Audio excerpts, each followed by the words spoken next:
conduire à rien sinon que le sentiment d'être des bonnes personnes. Alors que, bon, l'État est quand même encore capable d'être souverain en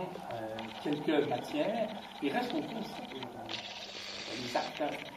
sociaux, les multinationales, les banques, les grands détenteurs de fortune, en tant qu'ils ont accès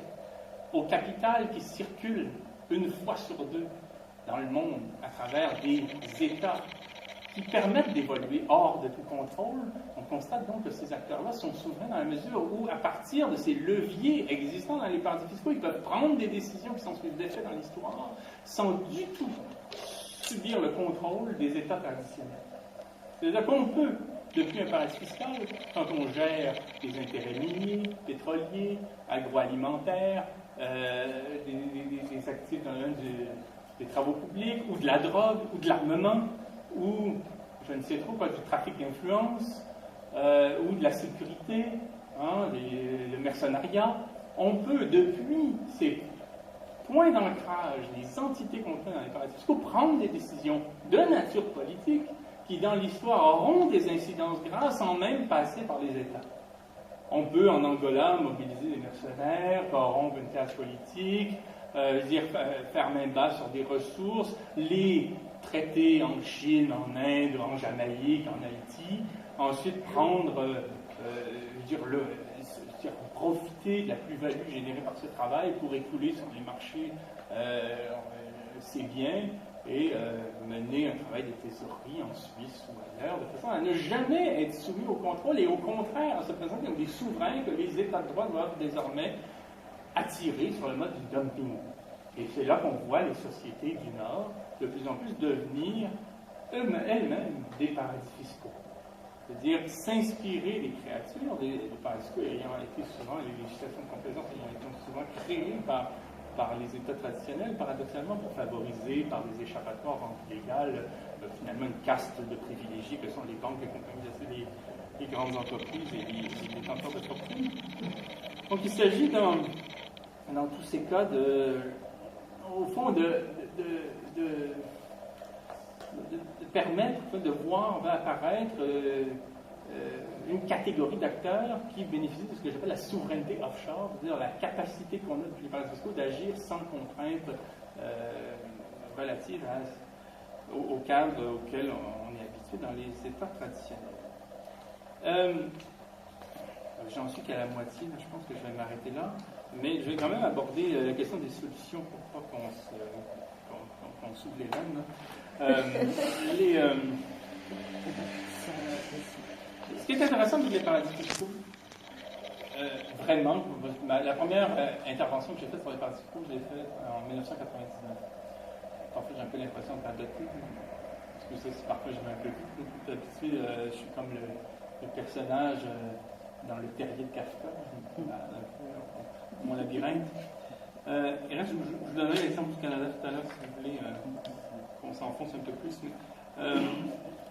Ce qui est intéressant avec la question des paradis fiscaux, c'est qu'elle est justifiable.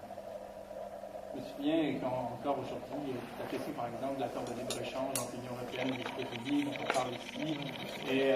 donc on sait qu'on va être opposé à la rhétorique de chambres de commerce ou du patronat qui va dire non, c'est très bien, on va créer de l'emploi. On va être tout de suite dans des guerres d'experts parce que les accords de libre-échange, qu'on le veuille ou non, se justifient.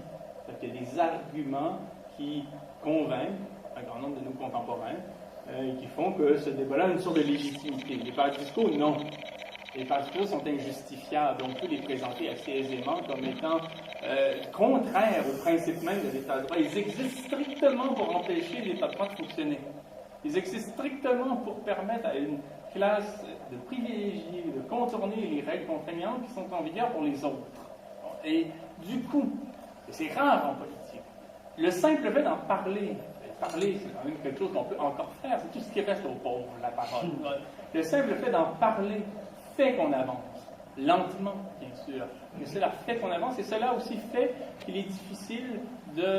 pour les tenants de ce système-là de nous faire croire que rien de tel qu'une activité offshore prédominante sur la map du monde existe. Donc, les paradis fiscaux sont l'occasion, en quelque sorte, de mobiliser, pas très probant par les temps qui courent, mais de mobiliser à long terme certains de nos concitoyennes et concitoyens qui comprennent qu'il y a des raisons au système dans lequel on est, à savoir les budgets d'austérité, les plans d'austérité, et ainsi de suite. Aussi, ce qui peut être intéressant à moyen terme, consiste à faire en sorte qu'on parle des paradis fiscaux d'une manière transversale. C'est-à-dire qu'on n'attende pas que des spécialistes ou des prétendus spécialistes ou des gens attitrés parlent des paradis fiscaux comme si c'était une question parmi d'autres, comme s'il y avait la santé, l'éducation, les paradis fiscaux, la culture, ainsi de suite. Non, l'idée c'est de vous faire en sorte que tôt ou tard, dans toutes les sphères d'activité,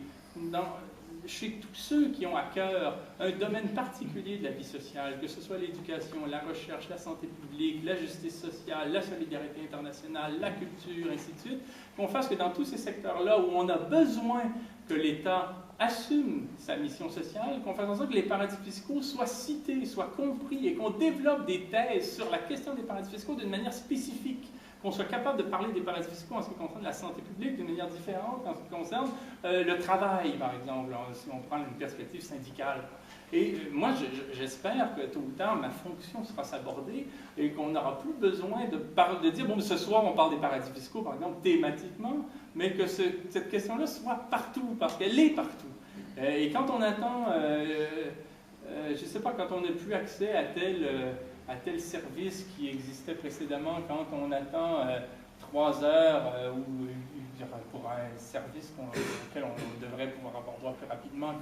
quand on attend pour une chirurgie 6 mois plutôt que 2 semaines, quand on voit à un moment donné que le système est dysfonctionnel, qu'il est injuste, c'est toujours quelque part parce qu'il y a les paradis fiscaux, parce que les paradis fiscaux empêchent à l'État de jouer le rôle qui est le sien en tant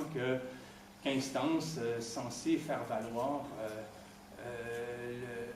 les institutions bien comme les financer, de leur donner une autorité. Voilà, donc je pense j'estime avoir fait le tour. On peut peut-être ouvrir la discussion et voir quel aspect vous intéresse davantage.